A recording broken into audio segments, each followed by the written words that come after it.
අනුග්‍රහය ඔබ සමග වේවා සහෝදරයා සහෝදරිය. අද අපි අත්‍තරම බලන්න යන්නේ කිං ජේම්ස් බයිබල් එකට කොතරම් අධිකාරියක් තියනවද කියන කාරණය.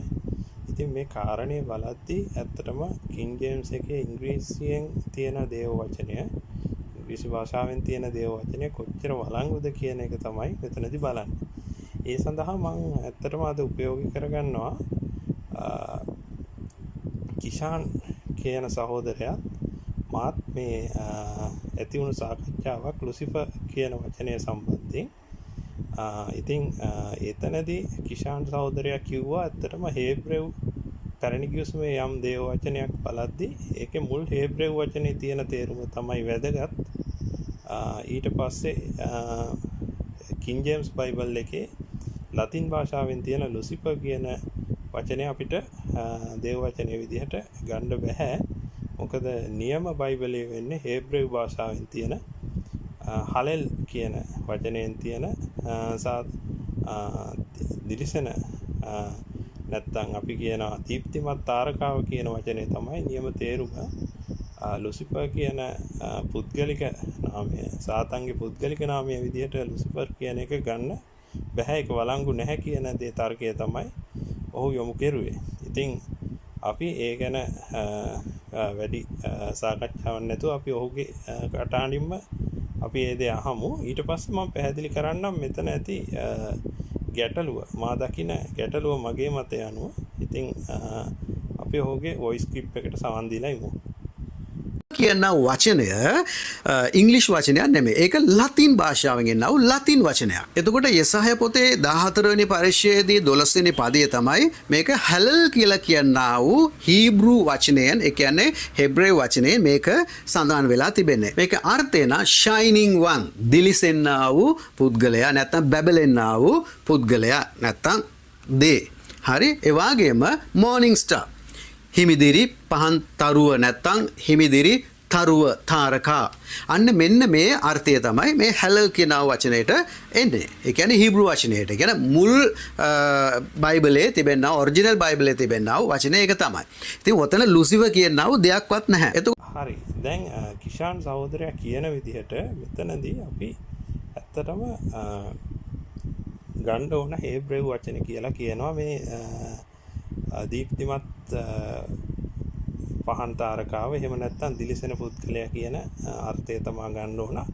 ලුසිෆර් කියන අර්ථය නෙමෙයි. ඒ කියන්නේ ලුසිෆර් කියන ලතින් වචනයට වඩා හේබ්‍රෙව් භාෂාවට අධිකාරියක් තියෙනවා. ලතින් භාෂාවට එහෙම අධිකාරියක් නැහැ. පැරණි ගිවිසුමේ දේව වචනේ විග්‍රහ කරද්දි කියලා.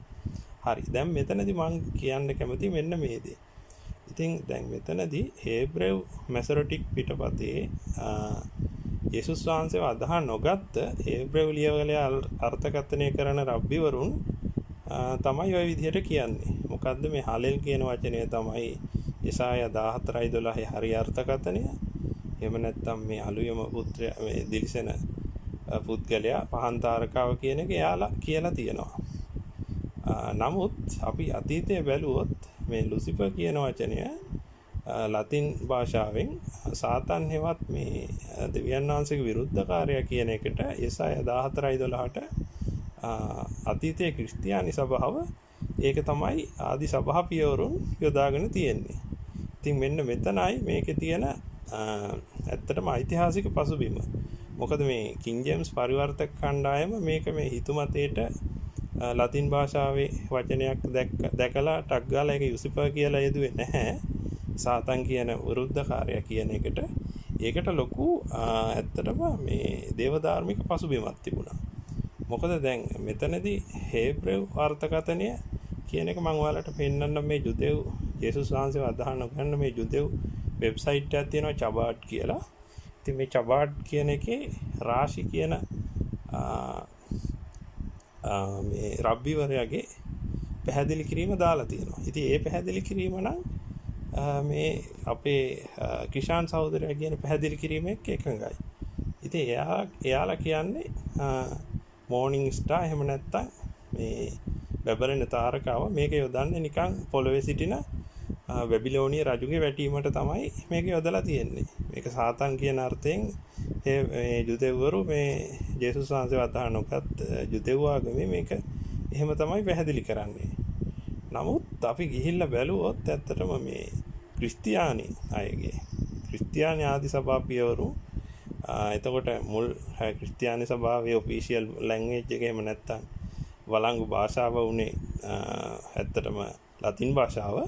ඉතින් මේ ලතින් භාෂාවෙන් ඔවුන් කියලා තියෙන්නේ ඇත්තටම මම ඒකට උදාහරණ කීපයක් දෙන්නම්. මේ ඔරිගන් කියන සභා පියවරයා ඇත්තටම ඔරිගන් කියන සභා පියවරයා හිටියේ ඇත්තටම මේ ලතින් වල්ගේට් එක කොම්පෝස් මේ ජෙරෝම් ලතින් වල්ගේට් එක කියන බයිබලයේ හදන්නත් කලින් ඔහු කියනවා මේ යසාය 14:12 මේ ලුසිෆර් කියන පදේ දෙන්නේ සාතන් එහෙම නැත්නම් දෙවියන් වහන්සේගේ විරුද්ධකාරයට කියලා. එතකොට ඒ වගේම මේක ඔයාලට මේ මම රෙෆරන්සස් දාලා තියෙනවා බලා ගන්න පුළුවන්. එතකොට ඊළඟට අපි බැලුවොත් ටර්ටුලියන් කියන සභා පියවරයත් කියලා තියෙන්නේ මේ දෙවියන් වහන්සේගේ විරුද්ධකාරයට තමයි මේ ලුසිෆර් කියන නම යෙදෙන්නේ. යසාය 14:12 ඉන්න ලුසිෆර් මේ කැපිටල් අකුරෙන් කියන ලුසිෆර් කියන පුද්ගලික සාතන්ගේ පුද්ගලික නාමය විදිහට තමයි ටෙටෝලියනුත් මේක විග්‍රහ කරලා තියෙන්නේ. ඊළඟට හිපෝල්ටස් කියන බිෂොප්වරයා රෝමේ එයත් එහෙම තමයි විස්තර කරලා තියෙන්නේ එයාගේ ලිපියක මේ යසාය 14:12. ඉතින් බොහොම පැහැදිලිව ක්‍රිස්තියානි අර්ථකථනය තමයි මෙතනදී මේ ලතින් වල්ගේට් එක සහ මේ ආදි ඊට කලිනුත් හිටපු ආදි සභාවරු පියවරුන්ගේ ක්‍රිස්තියානි අර්ථකථනය අනුව තමයි මේ ලුසිෆර් කියන එක වචනේ දෙන්නේ. එහෙම නැතුව මේ කිං ජේම්ස් බයිබල් පරිවර්තකයන් කිසිම දෙයක් හොයන්න බලන්නේ නැතුව මේ නිකන් තිබුණු වචනයක් අහුලලා දැම්ම නෙමෙයි. ඉතින් එතකොට මේ හේබ්‍රෙව් වලින් කියන මේ හලෙල් කියන වචනේ හලෙල් බෙන් ෂකා කියන වචනේ ඇත්තට මේක ජුදෙව්වාගේ මේ අර්ථකථනයක්. ඉතින් ඒකට වඩා එලිදරව්වක් ඇත්තටම ජේසුස් වහන්සේගෙන් අදාහගත්ත ජුදෙව්වෝ එහෙම නැත්නම් ක්‍රිස්තියානි භක්තිකයන්ට ලැබුණානේ එලිදරව්වක්. ඒ එලිදරව්ව අනුව පරණ ගිවිසුම අර්ථකථනය කරද්දී තමයි මේ ලුසිෆර් කියන වචනේ යොදන්නේ. ඉතින් මෙන්න මේක තමයි මේකේ තියෙන දේවධාර්මික පසුබිම. ඉතින් මේක ඇත්තටම කිෂාන් සහෝදරයා දන්නේ නැතුව තමයි මේ කියලා තියෙන්නේ. ඉතින් එයා බොහොම සුහදව මේක කතා කරා ඇත්තටම. ඉතින් නමුත් ඔහුගේ දැනුම මේ තවදුරටත් වැඩි කරගන්න තමයි මම මේ වීඩියෝ එක තියන්නේ. ඉතින් මෙන්න මේ විදිහට මේ ලතින් භාෂාවට මෙතන වළංගුතාවයක් දීලා තියෙන්නේ ක්‍රිස්තියානියට ලැබුණු ජුදෙව්වයට වඩා ලැබුණු එලිදරව්ව හින්දා. ඒකයි මේ පදය ක්‍රිස්තියානි සභා ඉතිහාසයේ පදනමක් ඇතුව තමයි කිං ජේම්ස් බයිබල් එකෙන් මේ ඔතොරිටේටිව් විදිහට මේ ලුසිෆර් කියන වචනේ පාවිච්චි කරන්නේ. ඊළඟට මම ඔයාලට තව උදාහරණයක් දෙන්නම්. හේබ්‍රෙව් සහ ලතින් වලින් කෝකද වැදගත් භාෂාව කියන එක ගැන මේ තර්කයේදී. ඉතින් දැන් මේ මෙන්න මේක හොඳ උදාහරණයක්. ගීතාවලිය 22:16 එතන තියෙනවා මෙසායනික් ප්‍රොපසි එකක්. එහෙම නැත්නම් මෙසායනික අනාගත වාක්‍යයක් යේසුස් වහන්සේ ගැන. ගීතාවලිය 22:16 මක් නිසාද බල්ලෝ මා වටකලෝය නපුරු රැළ මා වටලා ගත්තෝය ඔහු මාගේ අත්පා සිදුරු කළෝය. ඉතින් මේක යේසුස් වහන්සේ කුරුසයන ගැසීම ගැන තියෙන පදයක්. ඉතින් දැන් මේකේ අපි බැලුවොත් හේබ්‍රෙව් මැසොරිටික් පිටපතේ තියෙන්නේ මොකද්ද? මේ එතනදී පදේ අර්ථකථනය කරද්දී ඕන් යොදලා තියෙන්නේ මාගේ අත්පා සිංහයෙකු වැනිය කියලා. ඉතින් නමුත් ග්‍රීක පිටපතේ තමයි යොදලා තියෙන්නේ අත්පා ජුදෙව්වන් සිදුරු කරේය කියලා. ඉතින් ඔයාලට තේරෙනවා මෙතනදී දැන් මේ සහෝදරයා කිෂාන් සහෝදරයා තර්කයක් ගේනවා නම් මුලින් හේබ්‍රෙව් භාෂාවෙන් තමයි පැරණි කිවිසුමේ ලියවුනේ ඒකින්ද හේබ්‍රෙව් තමයි නියම බයිබලය කියලා. මෙතනදී ඒ තර්කය බිඳෙනවා. මොකද මෙතනදී ග්‍රීක පිටපතේ තමයි මෙසායනික් ප්‍රොපසි එක හරියටම ජුදෙව්වන් අත්පා සිදුරු කරා කියන දෙයින් ලියවෙන්නේ. මොකද හේබ්‍රෙව් භාෂාවට ගිහිල්ලා බැලුවොත් මේක වැරදි. මේ මැසොරිටික් පිටපතේදී මේක හරියට ඒ අර්ථය එන්නේ නැහැ. එතකොට දැන් මෙතනදිත් අර දෙයම තමයි අපිට අර සමානවම මේ බලන්න පුළුවන්. මේ චබාඩ් වෙබ්සයිට් එකේ රාසි කියන ජේසුස් වහන්සේ වදානගත් රබ්බිවරයා ඔහු සිංහෙක් සංහයන් වට කරගත්තේ කියන අර්ථකථනය තමයි දෙන්නේ. එතකොට එයාලා මේක දකින්නේ නැහැ ජේසුස් වහන්සේ ගැන කියපු දෙයක් විදියට.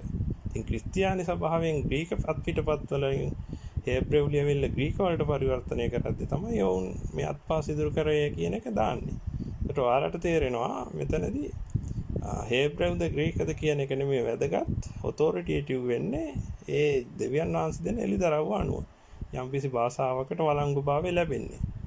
ඉතින් එහෙම නැතුව මුල් භාෂාව කියලා හේබ්‍රෙව් භාෂාවට අපිට සීමා වෙන්න බෑ කියන දේ මෙතන පේනවා. ඉතින් ඒකයි මම මේ කිෂාන් සහෝදරයව දැනුවත් කරන්න ඇත්තටම මෙන්න මේ පණිවිඩය තියන්නේ. හරි ඒකම මම දෙවනි කාරණයක් කියන්න කැමතියි මෙතනදී. දෙවනි කාරණය තමයි මේ ග්‍රීක සහ හේබ්‍රෙව් වල යන පරණ භාෂාවලට ගිහිල්ලා නැවත ගිහිල්ලා අපිට දැන් ඉංග්‍රීසි බයිබල් මේ කාලේ තියෙද්දි අපි නැවත හේබ්‍රෙව් සහ ග්‍රීක පදවලට ගිහිල්ලා බයිබලයේ අර්ථකථනය කිරීමේ කිසියම් විශේෂ ගැටලු තියෙනවා. මම අන්න ඒ දේත් මෙතනදී කියන්න කැමතියි. දැන් මම උදාහරණයක් ගත්තොත් ලෝක 23:43 මේ ජේසුස් වහන්සේ පසුතැවිලි වුණු හොරාට කියන දේ උන්වහන්සේද සැබෑවක් නුඹට කියමි අදම මා සමග පාරාදීසේ සිටිනවා කියලා කියනවා. එතකොට ඒ පසුතැවිලි වුණු සොරාට මේක කියද්දී මෙතන මේ ග්‍රීක භාෂාවේ කොමාවක් නැහැ. කොමාව කියලා දෙයක් නැහැ. ඉතින් ඒ විරාම ලක්ෂණය නැති හින්දා මෙතනදී මේක අර්ථ දෙකකට අර්ථ ගන්නවන්න පුළුවන්. එකක් ජේසුස් වහන්සේ කියනවා අදම ඒ කියන්නේ එම දවසේදීම සොරා එයා එක්ක පාරාදීසයේ කියන ආත්මික ස්ථානයේ තියෙනවා. නැත්තම් එහෙම නැත්තම් ආයෙ කියන්න පුළුවන් ජේසුස් වහන්සේ අද ඇත්ත දෙයක් ඔයාට මේ සොරාට කියනවා නුඹ මා සමග පාරාදීසයේ සිටින්නේ කියලා. එතකොට ඒ පාරාදීසයේ සිටීම එදාම වෙන්නත් පුළුවන් වෙන දවසක වෙන්නත් පුළුවන්. ඉතින් මෙන්න මේ විදිහට දේවධාර්මික අර්ථ ගැනීම වෙනස් වෙනවා මේ කොමාව යෙදෙන තැන අනුව. එතකොට ග්‍රීක භාෂාවේ එහෙම දෙයක් නැහැ. ඒක ඕන පැත්තකට අපිට අර්ථ දක්වන්න පුළුවන්. ඉතින් මෙන්න මේ වගේ ග්‍රීක හේබ්‍රෙව් වගේ භාෂාවලට යද්දි මෙන්න මේ පදාර්ථ ගැනීමක් ගැන ලොකු ගැටලුවක් තියෙනවා. ඉතින් මේක මම ඇත්තටම කිෂාන් සහෝදරයාගේ තවත් අවස්ථාවක දැක්කා. ඇත්තටම එතුමා මේ අවසාන කාලය ගැන විග්‍රහ කරද්දී එතුමා අරාබි ජාතීන් එහෙම නැත්නම් මුස්ලිම් ජාතීන් ගැන එයාගේ යම්කිසි මතයක් තියෙනවා. ඒ කට්ටිය තමයි මේ අන්තක්‍රිස්තුස්ගේ සේනාව වෙන්නේ කියලා. ඒ අනුව අරාබි රටවල් වල මේ කොඩිවල තියෙන මේ කළු රතු සුදු සහ කොළ කියන පාට අනුව එයා ඒක සම්බන්ධ කරනවා. ඇත්තටම මේ එලිදරව් පොතේ අසරුව හතර දෙනා ඒ කියන්නේ four horsemen of apocalypse කියන්නේ අවසාන දවස් මේ අවසාන කාලේන මේ අශ්වය හතර දෙනාට සම්බන්ධ කරනවා. ඉතින් දැන් මේ අශ්වය හතර දෙනාට ඒක සම්බන්ධ කරන එක ගැන එතුමාගේ මේ හඬ පටයක් තියෙනවා. අපි මේ ඒකත් අහලා බලමු. සිංහල බයිබලයේ සුදුමැලි හස්වයා කියලා තියෙනවා. මෙන්න මෙතන පොඩි ප්‍රශ්නයක් තියෙනවා. මේක මම දැන් ඕගොල්ලන්ට පැහැදිලි කරන්න. මේක තියෙන 8 වෙනි පදය. verse number 8. හරි. දැන් මේක ග්‍රීක භාෂාවට යන්න ඕන. දැන් සුදුමැලි කියලා තියෙනවා. සමහර ඉංග්‍රීසි බයිබලයේ පේල් කියලා තියෙනවා. හරි. හැබැයි ඇත්තටම අපි යන්න ඕන මේ වගේ ප්‍රශ්නයක් එනකොට පරිවර්තනයේ යම්කිසි ගැටලු එනකොට අපි යන්න ඕන මුල් භාෂාවට. එතකොට අලුත් ගිවිසුම ලියලා තියෙන අපි දන්නවා ග්‍රීක භාෂාවේ කියලා. එතකොට ග්‍රීක භාෂාවේ ක්ලෝරෝස් කියලා කියන වචනය තමයි භාවිතා කරලා තියෙන්නේ. ක්ලෝරෝස්. එතකොට ක්ලෝරෝස් කියන වචනය මෙතන තිරේ වැටෙනවා ඇති. ඔබ ඒක කොපි කරලා නැත්නම් ඒක බලලා නැත්නම් ක්ලෝරෝස් කියලා ඔයගොල්ලෝ නැත්නම් මේ වචනය ග්‍රීක භාෂාවෙන් ඔයගොල්ලෝ සර්ච් කරලා ඒක සිංහල වලට Google එකේ ට්‍රාන්ස්ලේට් කරලා බලන්න මොකද්ද එන්නව පාට කියලා. එතකොට ඒක එන්නේ green කියලා. ඒ කියන්නේ ඒන්ෂන්ට් ග්‍රීක් වල අපි බලනකොට ක්ලෝරෝස් කියන වචනේ පාවිච්චි කරන්නේ ග්‍රීන් වලට. එතකොට මේක පරිවර්තන කරනකොට ඒගොල්ලොන්ට ඒක පැහැදිලි නැතුව තමයි ඒගොල්ලෝ පේල් කියලා නැත්නම් පේල් ග්‍රීන් කියලා දාලා තියෙනවා. එතකොට එතනදී මෙතුමා කියනවා මේ මෙන්න මේ අපි දන්නවනේ සුදුමැලි අශ්වයා කියලා අශ්වයෙක් ඉන්නවා මෙතනදී.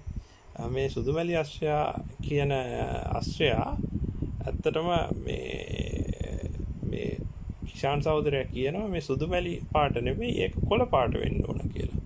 මොකද එතකොට තමයි අර දැන් පලස්තීන කොඩියේ තියෙන මේ කොළ පාටට මේක ගැලපෙන්නේ. මොකද අනිත් අශ්වය තුන් දෙනා හරි මේ රතු පාට, කළු පාට, සුදු පාට ඒ වගේ තියෙනවා. නමුත් මේ කොළ පාට සුදු මැලි අස්සයාව මේ පාට වෙනස් කරලා ගලපනවා කොළ පාටට. එතකොට මේ කිෂාන් සහෝදරයා ඇත්තටම කරන්නේ මොකද්ද? ඔහුගේ තියෙන දේවදා මේ අවසාන කාලය පිළිබඳ මතය, ඒ කියන්නේ එයාගේ එස්කැටොලොජිකල් view එකත් එක්ක එයා ඒ දේව ධර්මයේ ග්‍රීක පදය පෙරලනවා කොළ පාට කියන එකට.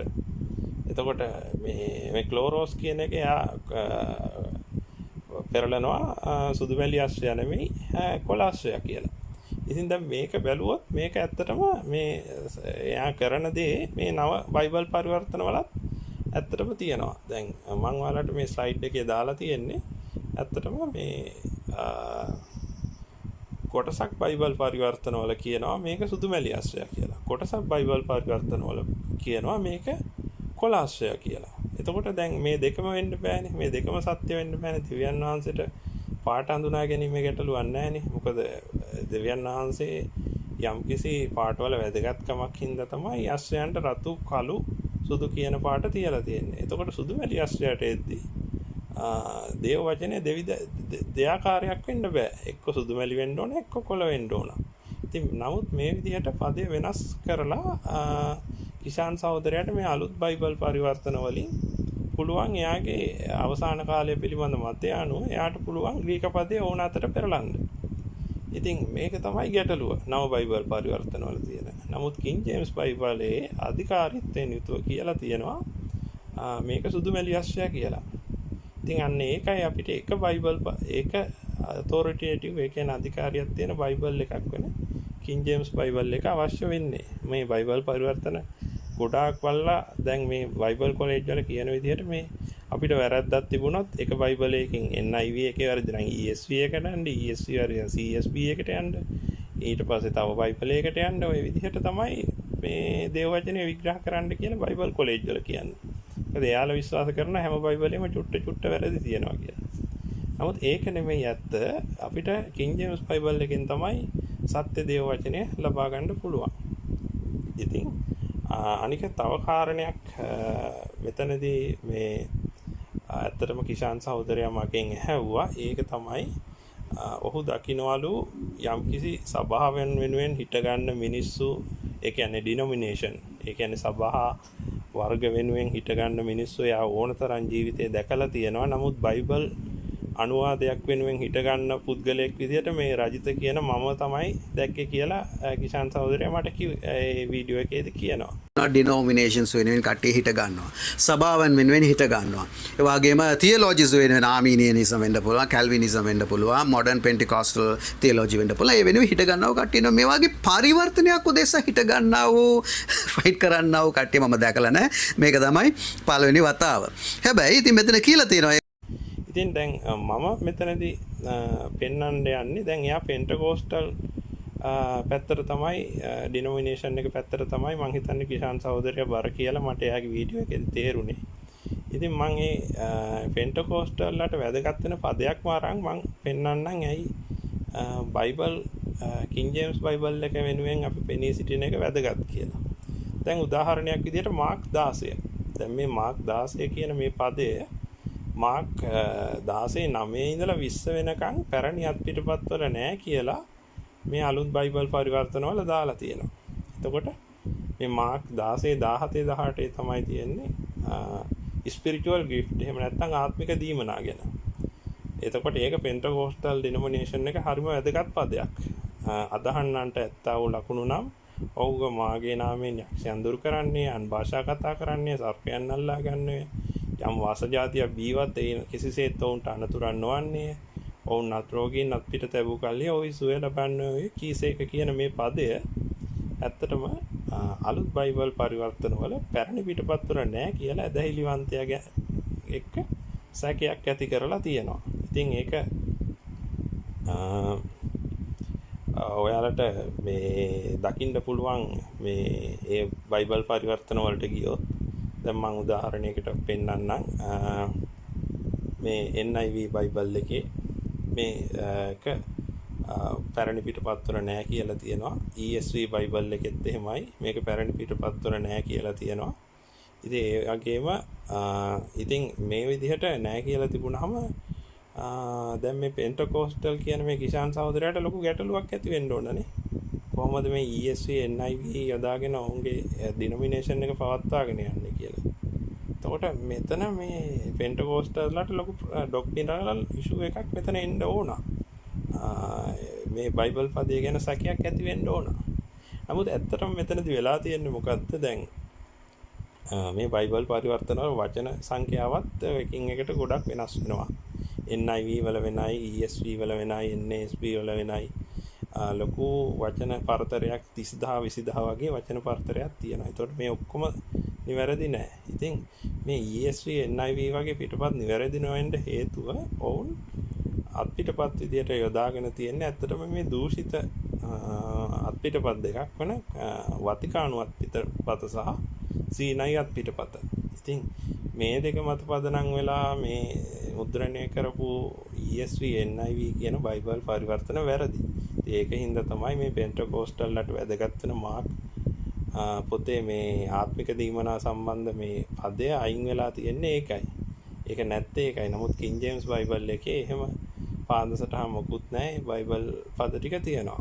ඉතින් එතකොට දැන් ඔයාලට මම අවසාන වශයෙන් කියන්න කැමති මේ බයිබල් පාසල් ඔයාලට කියන්නේ නැති නමුත් ඔවුන් ගන්න නිහඬ සත්‍යයන් කීපයක් තියෙනවා. ඒ කියන්නේ implied truth එකක් තියෙනවා. ඒක තමයි ඒගොල්ලෝ විශ්වාස කරන හැම බයිබල් පරිවර්තනයක වැරදි තියෙනවා කියලා. කිසිම බයිබලයක් වෙනුවෙන් ඔවුන් පෙනී සිටින්නේ හිටගන්නේ නැහැ. මොකද ඔවුන් දන්නවා මේ නව බයිබල් පරිවර්තන වල වැරදි තියෙනවා කියලා. එතකොට එයාලා පිළිගන්න දෙයක් තමයි මේ ਸਰව බලධාරී දෙවියන් වහන්සේ මේ වචනේ අපිට නිවැරදිව 100%ක් නිවැරදිව පර්ෆෙක්ට් දෙන්න අපොහසත් වුණා කියලා ඒගොල්ලෝ පිළිගන්නවා. ඊළඟට එයාලා මේ ටෙක්ස්චුවල් ක්‍රිටිසිසම් කියන්නේ දේව වචනේ විවේචනය කිරීමේ ක්ෂේත්‍රයක් සහ ඒ සම්බන්ධ රැකියා අවස්ථා සෙමිනේරි පවත්වාගෙන යාමට ඔවුන් මේ වැරදි බයිබල් පරිවර්තනය සහ මේ වැරදි අත්පිටපත් කියන ඒවා තමුන්ගේ අධිකාරිය සහ වෘත්තීය ආරක්ෂා කර ගැනීමට යොදාගෙන තියෙනවා. ඉතින් ඒ ක්ෂේත්‍රවල ටෙක්ස්චුවල් ක්‍රිටිසිසම් සහ කමෙන්ටරි වල ඒ රැකියා අවස්ථා සහ සෙමිනේරි පවත්වාගෙන යන්න මේ වැරදි අත්පිටපත් සහ මේ වැරදි බයිබල් පරිවර්තන අත්‍යවශ්‍යයි.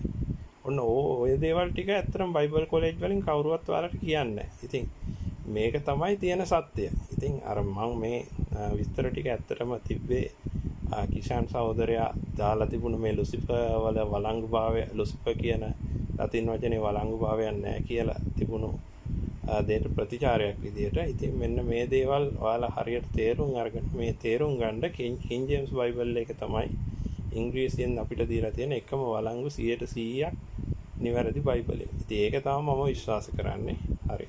ඔයාලට ජේසුස් පිටයි.